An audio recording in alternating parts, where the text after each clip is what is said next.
was a concept that was discussed by people earlier, but I just want to reiterate for people that joined in later. What is sustainability and what does people know about it? As one of the definition for it, it is just making sure that the resources we have are being wasted and we need to do something about keeping them for the future generations. And also just making sure that the ecosystem within the world is not being depleted so that it cannot be recovered anytime soon. We have collaborated on this strategy that was developed by us. So the Supreme Committee is the host country within the FIFA World Cup 2022. We have also Q22, who are the local organizing committee. And then we have FIFA. This was the first strategy that was done, that was a joint strategy between the three entities. And we were very proud to have this strategy on our hands. We developed the strategy with a lot of national and local national and international standards. And one of them is the Sustainable Development Goals. So our strategy has 11 of the 17 Sustainable Development Goals. We wish we could have more, but we're limited with our operations to only have those 11.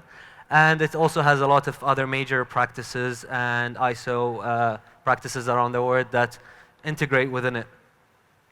So the sustainability pillar has 5 pillars, one of which is the human pillar. We know that Qatar has a lot of bad publicity and the worker welfare has not been at the greatest level. So that was one of the first things that was addressed, and we wanted to have a great impact in regards to that.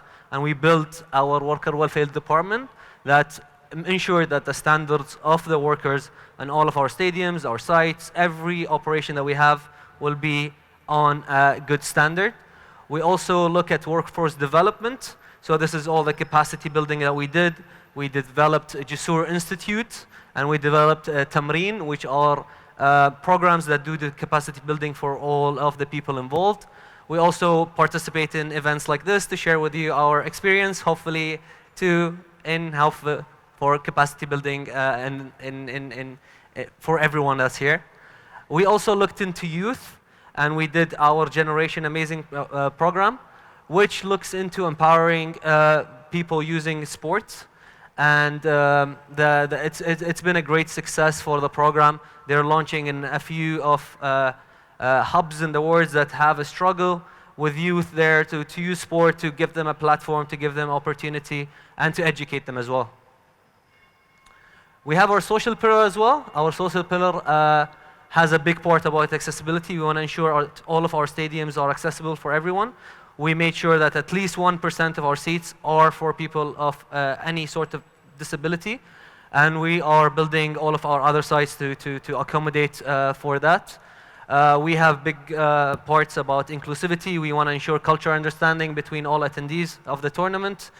We also have a lot about safety and security, and we want to make sure that everyone that attends have the highest level of standards of practices that will ensure that their stay is safe and that their safety is not compromised.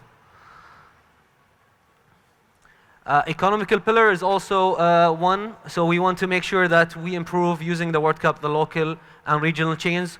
We did this with our football, with the stadium seats. So we realized that there's no company that do seats here in the country.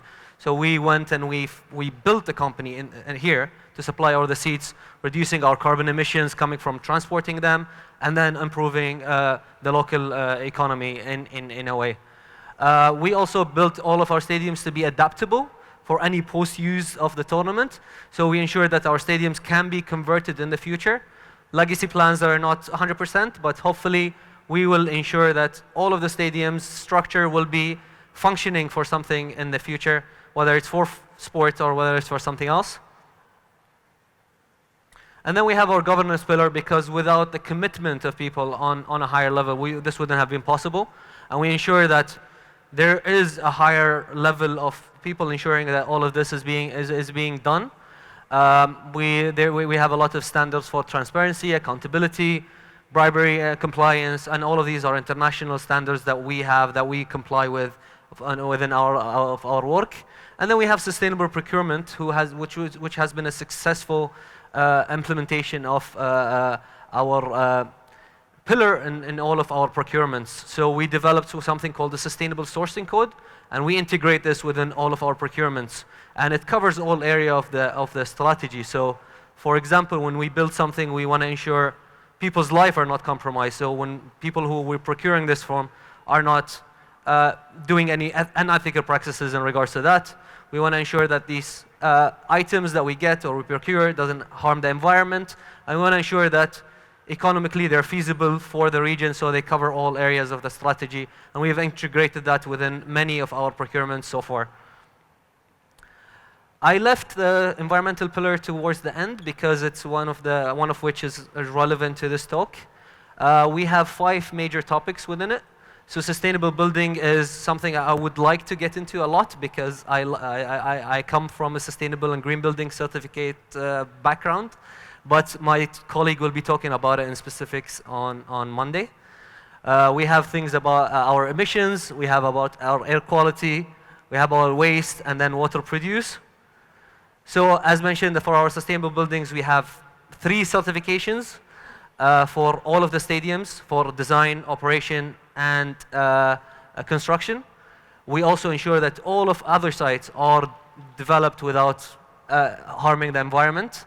And we also did, I want to mention the Sustainable Hospitality Program here because we did this in collaboration with Qatar Green Building Council, and it has been a success so far, integrating the Green Key program or other programs that are ensuring the hospitality sector is working more efficiently.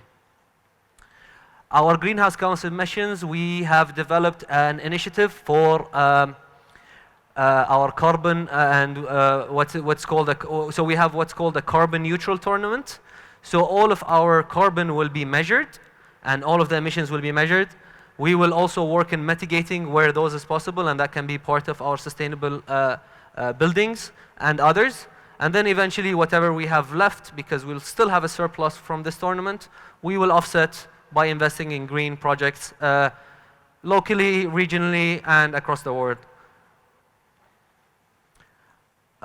We will talk about waste generation as well because it's a big thing. Tournaments like this generate a lot of waste, and we are working thoroughly with all of the entities responsible for waste handling, waste recycling, in general to improve it. So first of all, I've mentioned the sustainable procurement program. A lot of the things there look into reducing how much comes in. So whatever we buy shouldn't be wrapped up with a million things. It can, whether we can reduce it, that comes into action. So things will come here with a less environmental impact from the beginning. We also look into reusing a lot of the things where possible. We are limited because of the operation of the World Cup, but we're trying to integrate that wherever possible. And then we want to ensure that things that come here are also recyclable, and that the recycling efforts and the recycling rates within the country are efficient or actually cover a lot of it. So we're working with the governmental entities, we're working with local handlers, we're working with everyone to ensure that is being taken care of. So for air quality, we are putting air quality monitoring stations within all of our stadiums or covering the areas of our stadium. And we're working with that with a few entities to ensure that internal air quality, external air quality of the people of the area is monitored, and if needed, changes can be done to the area to make them a bit more better for the people that will attend or be in that area. And then, as Mishal from Qatar Green Building Council mentioned, we have a scarcity for water in this country, so we had to ensure that we have a big part there about water production and reuse. We looked into how much we can reduce and reuse our water in all of our sites, and it just comes of our commitment to see what the national needs are and adapt to it. Thank you.